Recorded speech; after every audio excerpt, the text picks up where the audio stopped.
Hey everybody, James here from Wargames Illustrated, and in this video I'm going to take a look at some of the Cataphracts I've painted recently for our current hobby issue, which is out on shelves at the moment. So first of all, what was this article about? It's really about just experimenting with your painting, trying different approaches. And what I'm doing here is I'm not trying to make a cohesive unit. I've just taken 4 different figures and I'm trying to work out ways that I would paint a bigger army. I'm currently looking at the Battle of Ad Decimum right now, and obviously that's going to need some Cataphracts. Not quite these Cataphracts, but they were about, so I had a go at them. So this one actually ended up looking a lot more fantastical, maybe like something from mythology, but it's good to experiment, it's good to try different things. I'm not going to go into detail on this. You can check out the article in the magazine if you want to see more. This one, on the other hand, actually did turn out to be possibly my favourite of the lot, and this one might guide how I paint the rest of the force in the future.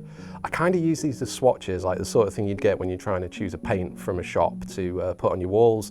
These I can pick little elements and reuse them on future figures.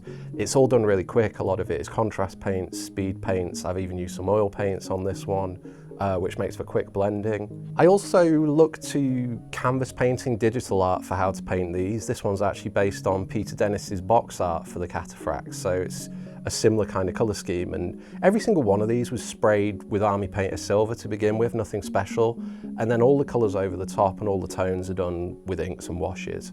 So you can see here there's some kind of golden tones working through, and that's to match with Peter's art and also to slightly represent the reflections from the environment. Also some interesting kind of banding on the weapon here, which I probably wouldn't have done if I hadn't seen Peter's artwork. In the process of applying all the different washes over the figure, you might find it tones down the metals and makes them a little darker than you want and takes some of that top shine off.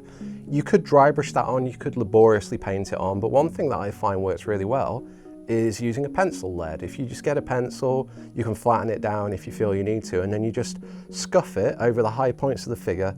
It'll bring in some more shine to the model. You will probably need to varnish it afterwards, otherwise you'll just rub it off, but it's a really good quick way to pick out those little high points of detail. Alright, and then finally this one, which I've based on the cover artwork from this month's magazine by Neil Roberts. The thing about any kind of canvas painting or digital painting that's done is that you don't have metallic paints, so the artist has to use different colour tones and different techniques to actually make the illusion of a shine. I noticed that he had blues and purples in the armour of his Cataphract on the cover, so I've actually reflected that in here. I've also got a little bit of yellow to represent the sunlight falling down and also possible sunlight bouncing back up from the ground.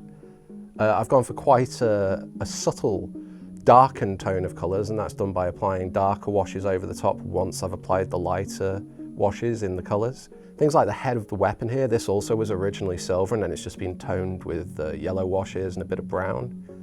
On the top of the helm you can see there's yellow there, that's to give more of the illusion of sunlight falling from above. Everything's kept quite subtle and I think it actually works quite well. One of the final things I've done is just pick out a few little areas with some very, very loose spot highlights. You can see there's pink on some of the areas up on the top here, and the horse legs that are visible, the skin of the horse, is kind of messy, but I personally don't think it matters, and once that's lined up in a unit it's still going to look really good. Even like that highlight that's very sharp on the horse's nose, as soon as you get more than a few centimetres away from the figure it starts to look good and it really has a punch, so I think that's mission achieved with that. Will I paint more? I think I will, maybe not straight away because I've got some other projects on the go, but maybe we can do a follow-up video if I get around to doing a unit. Okay, so here I've just put these 3 kind of more historical looking figures together, and even though they all use very different techniques, because they've all got that kind of balance of light from above and the ground texture, even though the basing's all totally different, they actually still look quite cohesive as a unit, even though these are not painted to go together. So I think that just goes to show that using the similar techniques and experimenting in different ways can be a really fun way to paint an army, and this guy, you can throw him off to the side and use him to paint your Lord of the Rings figures or whatever you like. Well, there you go, some figures that I've painted, and if you learn anything from the techniques I've used on them, it would be great if you let me know. Also, let me know if you try anything yourself and you find some useful techniques. That would be awesome. If you enjoyed this video and you like what we put on our channel, don't forget to subscribe and ring the bell so you get notifications. But yeah, I'm off to find some more figures to paint and draw on them with a pencil. This video has been brought to you by WiPrime, Wargames Illustrated magazine's online members club. View more videos or find out more about WiPrime by following these links.